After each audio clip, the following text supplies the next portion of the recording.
Ryan. What made you decide to become a sniper? Well, you know, I love shooting guns. I think they play an important role. I think they play more of a safety role than what people give them credit for, if that makes sense. It's not all about taking life.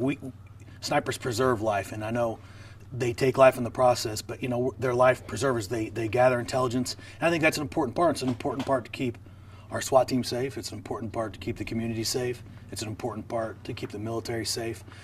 So I think they're kind of like out of sight, out of mind in a good way. Okay.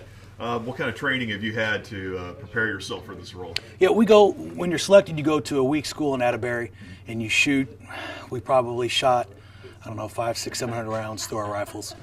It's from sun up to sundown, and then you come back and then we train twice a month. Once with entry and then once on our own. So we train with our SWAT team and then we train on our own just shooting all day. Okay.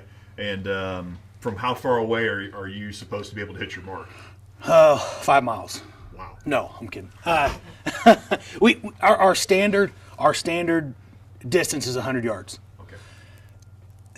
Factually, police shootings don't happen at 100. Usually they're between 30 and 60 yards. Okay. So, you know, we train at 100. We figure if we're good at 100, then we can be good at 50 or 60 yards. We go back to 500 yards every once in a while, but realistically in the city, that's not a realistic shot. So we don't train on that a lot. So 100 yards is about the norm for us. Yeah, I think there's a misconception that you guys are 500 yards away. Yeah, that's not the case. Now we could be if we went out in the county, but you got to remember most of the stuff we're doing, we're going out and gathering intelligence. So we try to be out of sight, out of mind while being up close and personal, so we can see what's going on, maybe hear what's going on, and then relay to our team prior to them getting there, and while they're there, what's going on. Now, are you guys usually up high, or? It just depends. We've been on rooftops, we've been in the middle of cornfields. Wherever we can get the best vantage point without being picked out is where we want to be, whether it's in a ditch or whether that's on top of the courthouse. So our first goal is to be able to see and get intelligence. Our second goal is we don't want to be picked out. We want to be out of sight. We want to get in there, do our job, and get out without anybody seeing us, including our own team. If our own team can see us, everybody else can see us too. So we want to get in, get a job done, and get out and go home. Is it sometimes your team doesn't even know where you're at? They know where we're at because we tell them. Okay. Because we tell them what sides are covered. Hey, this A side's covered, B side's covered, but they know what side we're on, but we don't want them to be able to look and be like, yeah, they're right over there. We want them to be able to look, and we can laugh at them. The movie American Snipers brought a lot of attention to snipers. Has it been good, bad? What's kind of been your reaction to what's been said? I think it's been good. I mean, I box office sales show that. Mm-hmm. You're always going to have naysayers in everything you do, regardless of how good it is, regardless of how bad it is. People are always going to be there. You're always going to have people that are going to be your adversaries and are always going to naysay things. You know, I think there's a misconception, and that is snipers go out and that's all they do is kill people.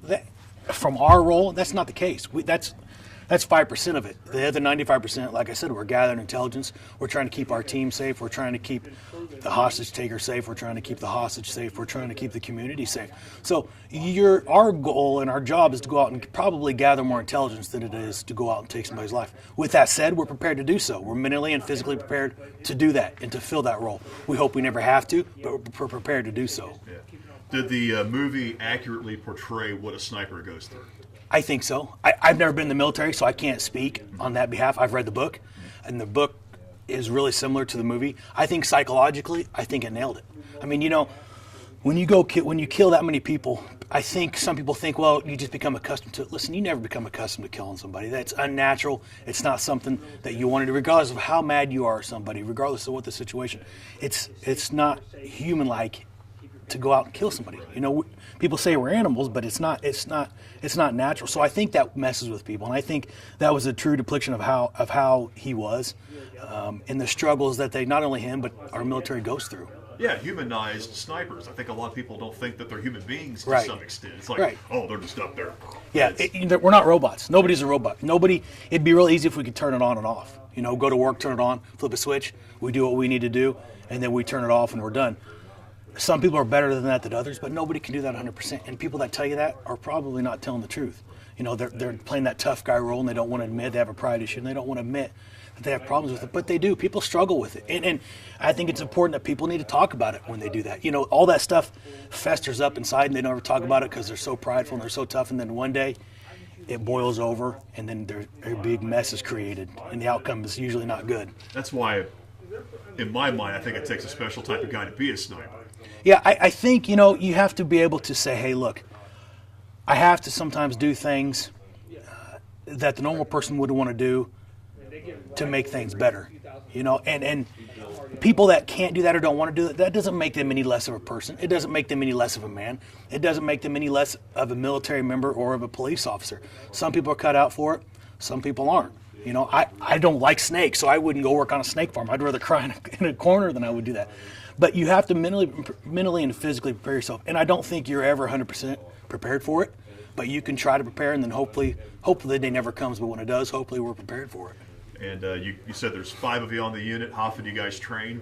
We train twice a month, 8 hours a day. Once with entry and then once on our own. We just shoot all day. Okay.